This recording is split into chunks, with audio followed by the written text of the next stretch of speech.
Ya tú sabes. Oye, inevitablemente si mencionas a Juan, ¿no? Y hablas de esto de las palomas de Juan, por supuesto sale a relucir el cabito, ¿no?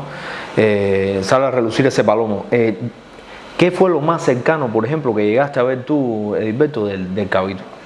Bueno, el cabito es, yo creo que el palomo más polémico de Cuba, del cual más se habla, tanto en las sociedades como en las redes sociales.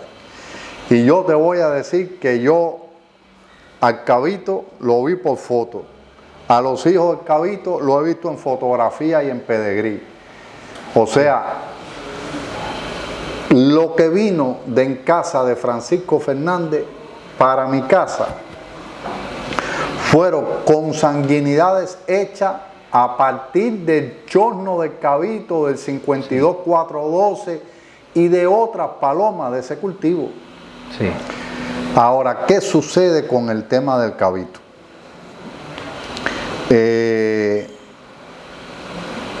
Es difícil que yo a alguien le diga, mira, te voy a regalar un consanguíneo del cabito, porque yo no trabajé con el cabito, porque yo no vi al cabito, sí, más que en fotografía.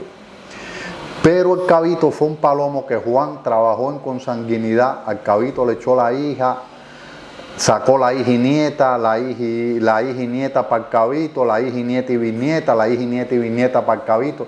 Y ahí en ese camino fueron saliendo grandes palomas y palomas reproductoras y voladoras. Sí, lo que se llama reencaste, ¿no? Hizo varios reencastes ahí. Hasta que se llegó al chorno del cabito, y a partir del chorno salieron importantes palomas. Entonces, ¿qué hay hoy en mi palomar? En mi palomar hay consanguíneos de esas consanguinidades. Sí. O sea, nosotros seguimos trabajando en consanguinidad. Y por ejemplo, para mencionarte, más o menos 2 años antes de morir, Juan era un hombre que no tenía buena salud. Juan era un hombre asmático y que tenía otros padecimientos además que lo limitaban, además del asma. Sí. Y Juan me dijo, cuando me muera, tú tienes que quedarte con palomas a partir de las cuales tú puedas trabajar. Y me hizo palomas consanguíneas, él me las hizo, de las 3 líneas de paloma. Y por mencionarte solo, uno te voy a mencionar al 800. Y como el 800 hizo el 753, la 754, o sea, Peraza, la hermana de Peraza, el 800 y otras palomas, que se hicieron juntando palomas que ya eran muy consanguíneas de los consanguíneos del cabito. Sí. Entonces, si tú me preguntas hoy, bueno, o la pregunta que más se hacen en las redes sociales, ¿quedan consanguíneos del cabito? Yo te digo, bueno, mira, te voy a responder la pregunta que todo el mundo se ha hecho. Yo te voy a decir que quedan palomas en mi palomar y en otros palomares que son muy, pero que muy consanguíneas de los consanguíneos que se obtuvieron a partir del cabito. Por tanto, son palomas que genéticamente están muy relacionadas con el cabito. Asimismo con el plano, asimismo con los estazares. Sí, porque según lo que me habla, Juan hizo un trabajo bien enfocado en esas 3 líneas y un trabajo hecho para eso, para perpetuar la sangre de esos animales por un buen tiempo. Así mismo. Y me enseñó eso, me enseñó a hacer esos trabajos. Y hoy yo le digo a la gente, bueno, yo no paro de criar reproductores. Yo todos los años crío un montón de reproductores y hago lo mismo que hacía Juan.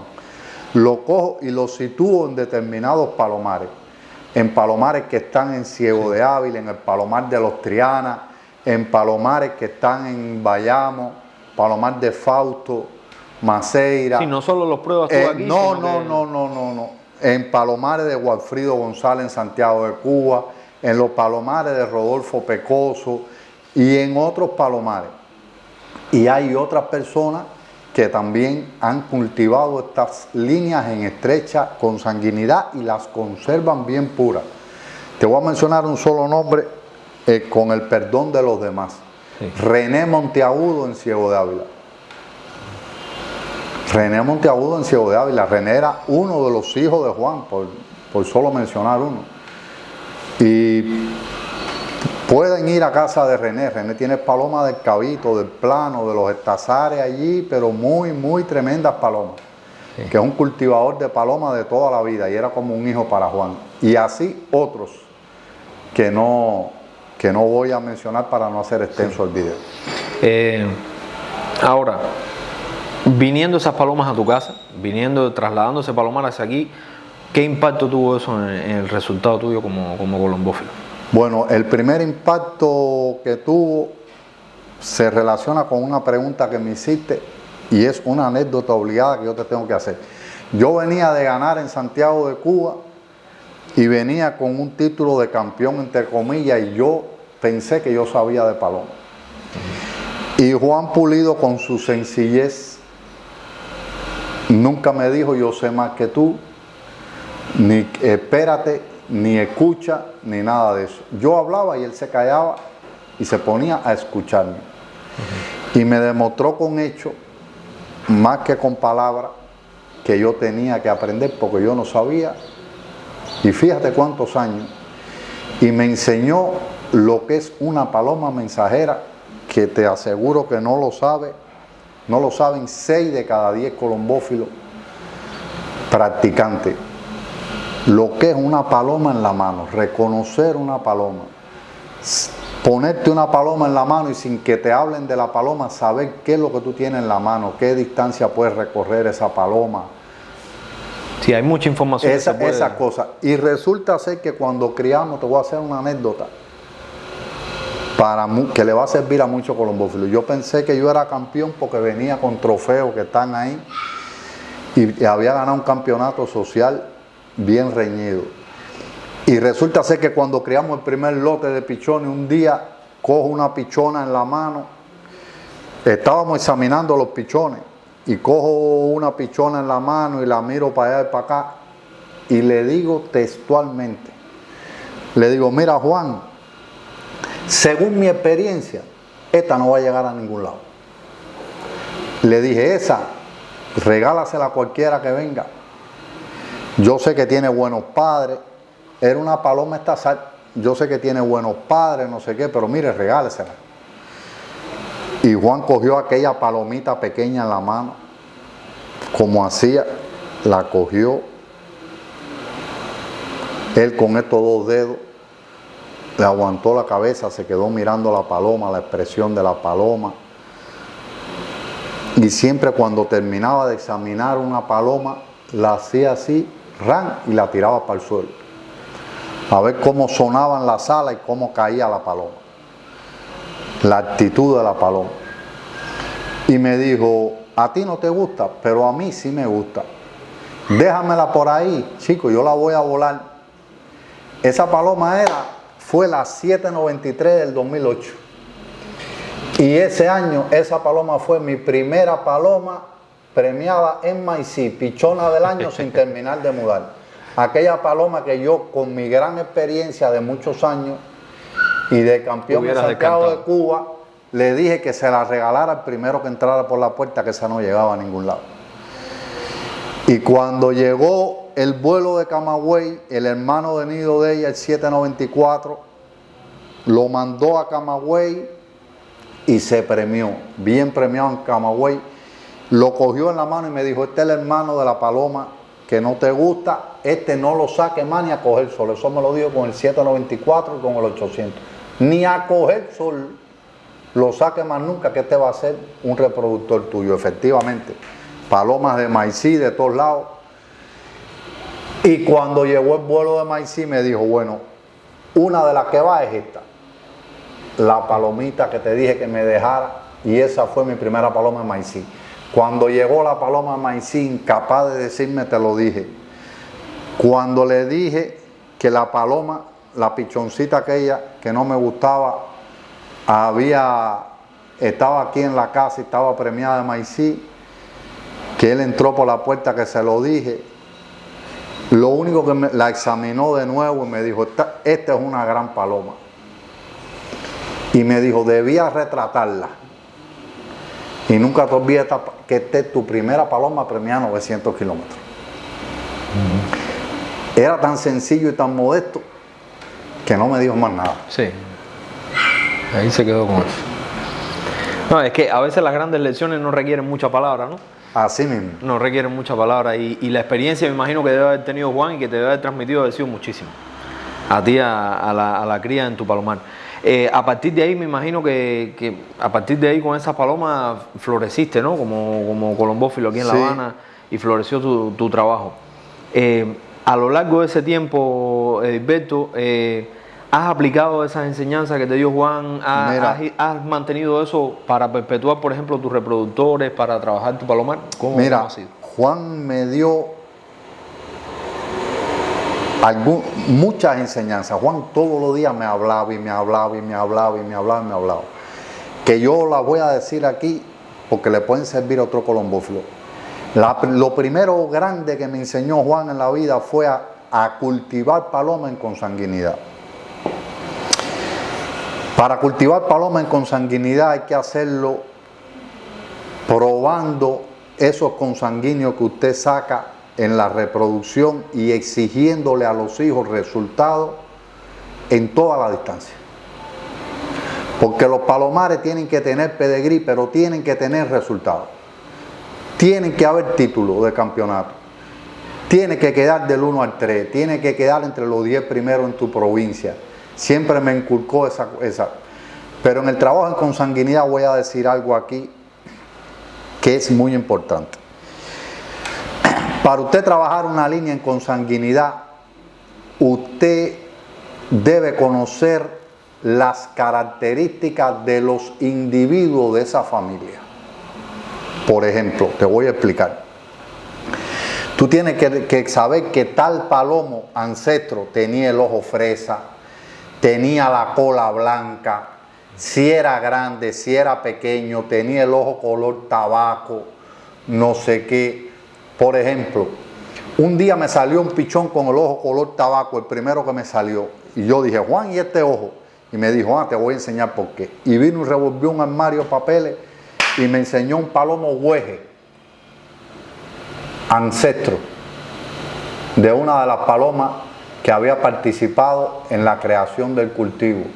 Y me enseñó, mira, ¿qué dice aquí del color de ojo de ese palomo? Cuando él anotaba una paloma, un reproductor, ponía si tenía pluma en las patas, qué color era el ojo, si era grande, si era chiquito, si tenía la quilla corta, larga, para cuando tú trabajes en consanguinidad y te salga un individuo, tú saber por qué. Te salga una paloma pintada, te salga una paloma casi blanca, te salga una paloma con los ojos color violeta, como salen aquí, violeta. Bueno, ¿por qué? Te salga una paloma grande. Sí. Entonces, tú tienes que saber las características de esos individuos y eso te facilita el trabajo en consanguinidad. Sí, porque de cierta manera una expresión de estas así en la morfología de la paloma puede indicarte que procede más o de un lado o del otro, ¿no? Me imagino. Claro. ¿A cuál ancestro? Porque la genética, en la segregación de los genes se combinan a veces de manera caprichosa. Sí. Se combinan de manera caprichosa y empiezan a salir colores de pluma, colores de ojo, tipo de esqueleto, patas largas, pescuezos largos de paloma que no lo tenían y hay que saber. Hay que saber a dónde se va remontando eso. Por eso él me decía, mira, tal palomo era así, mira, el 2415 era un palomo mal hecho, pero la MOA lo arregló. 2415 un palomo patilargo, un palomo que no tenía muchas bondades desde el punto de vista, no era muy agraciado, pero la MOA sí era una paloma perfecta, los uní. Y así eso. Otra de las cosas que me enseñó, una de las primeras lecciones que tuve con él fue en el traine de las palomas. Preparar palomas. A veces yo soltaba las palomas y él llegaba aquí, se quedaba mirando las palomas un rato y decía, tíralas ya. Pero Juan, si todavía le faltan 30 minutos, y él me decía, no le falta nada, esas palomas ya están.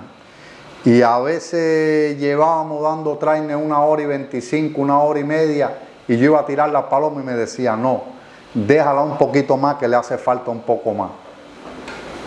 La experiencia, la visión, me enseñó que la colombofilia no puede ser un dogma, porque quien hace todos los días lo mismo, sin tener un buen resultado, está condenado a seguir repitiendo los errores y a seguir quedando atrás.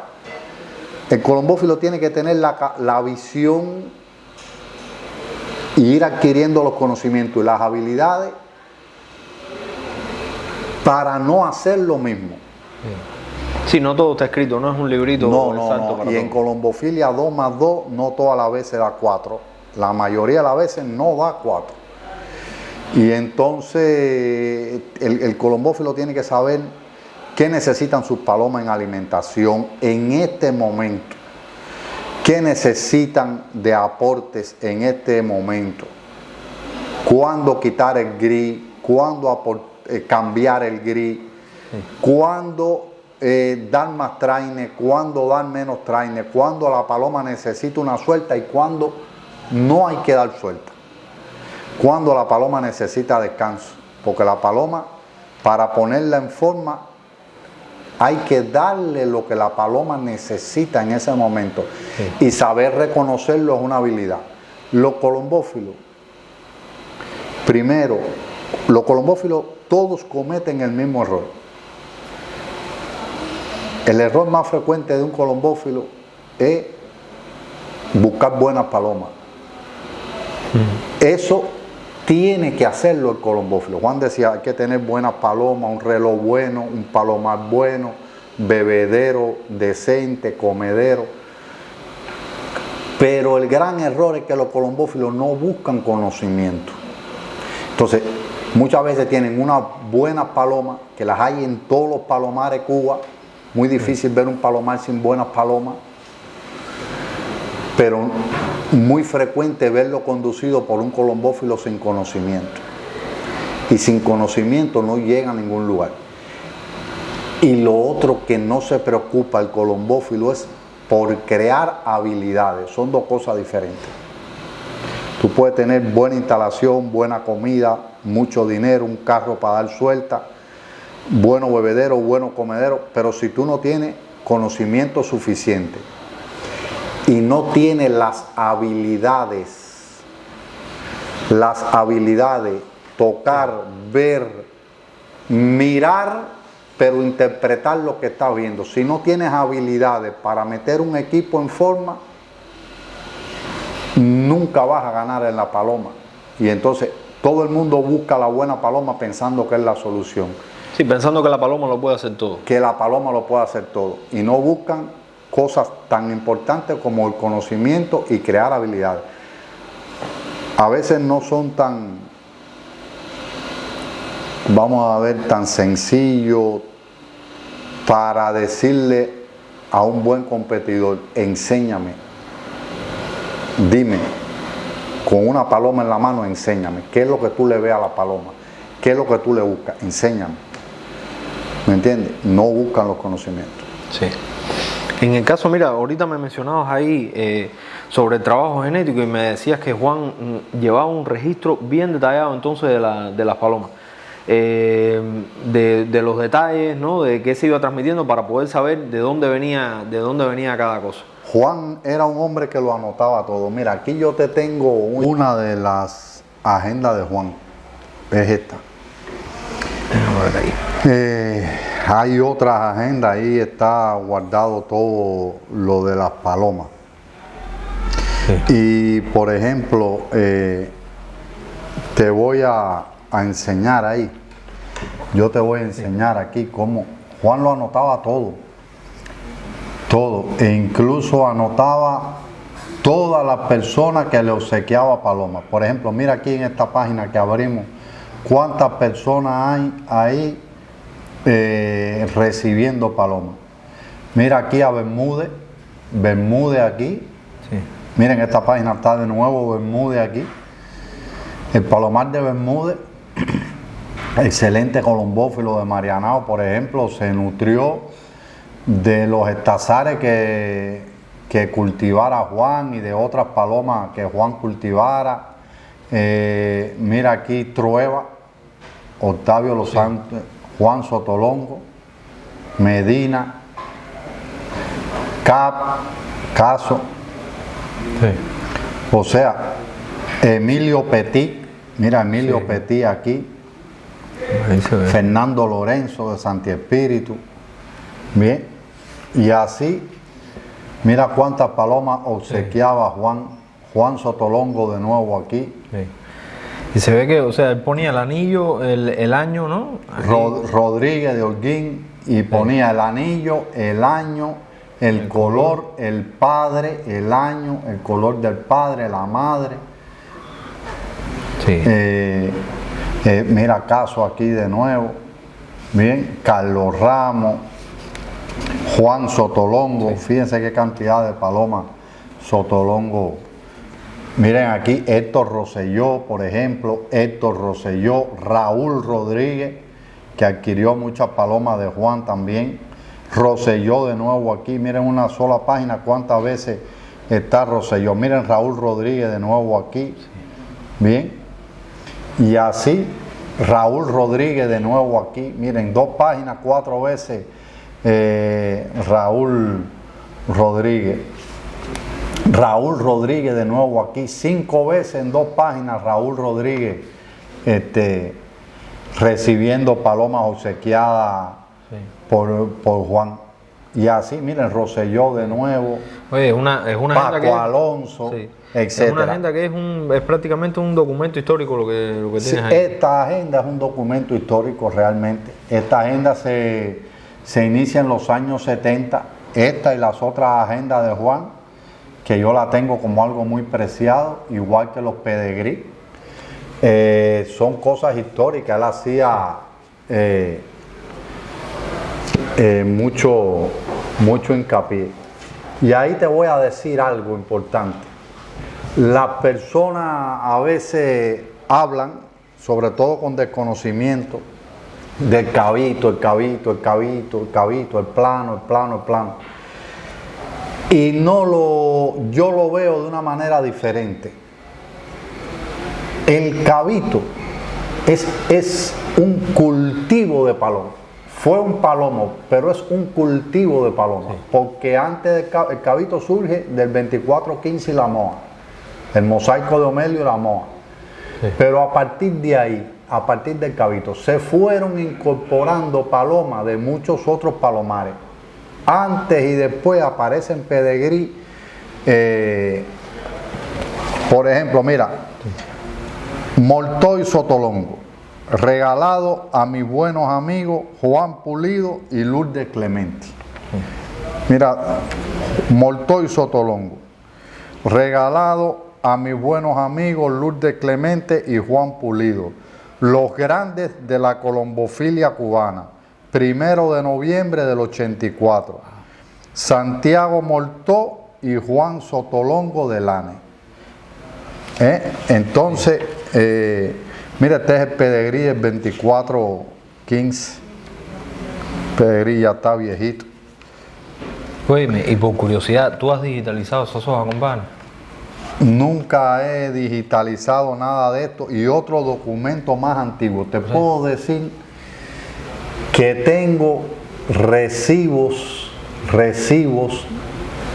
de cuando entraron a Cuba palomas estazares, de aquellas primeras. Yo tengo recibos que ya casi ni se pueden tocar.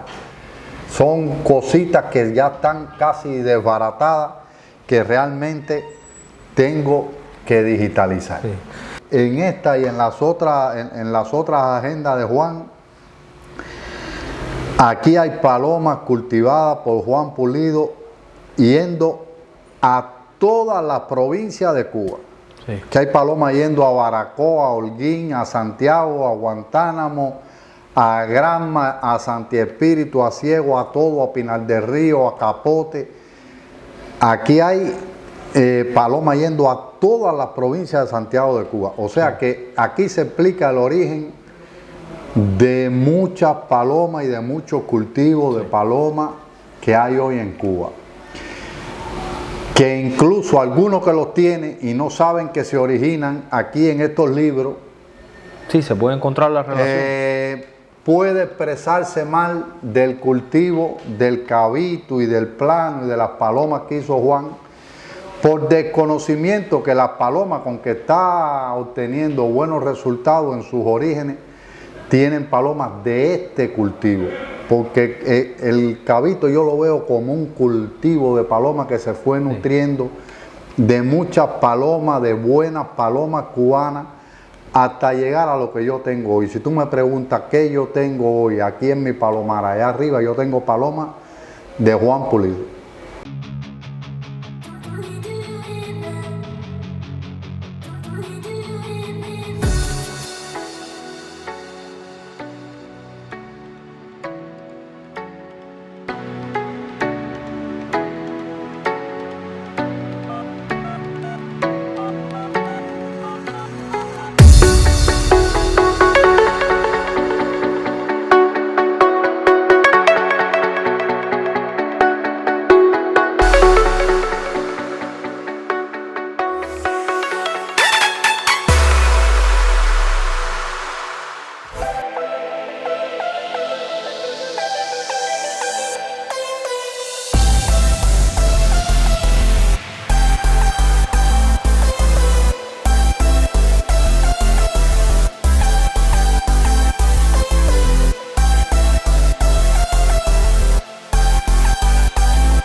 ¿Aún llevas tu palomar en papel? Eso ya es historia. Presentamos Pigeon Pro One, la web app que revoluciona la gestión de tus palomas. Registra pichones, consulta pedigrí al instante, analiza cruces genéticos y comparte todo con tu team desde cualquier lugar. Olvida la libreta, digitaliza tu pasión y lleva tu palomar al siguiente nivel. Escanea el código y solicita tu acceso hoy. Pigeon Pro One, inteligencia para tu pasión.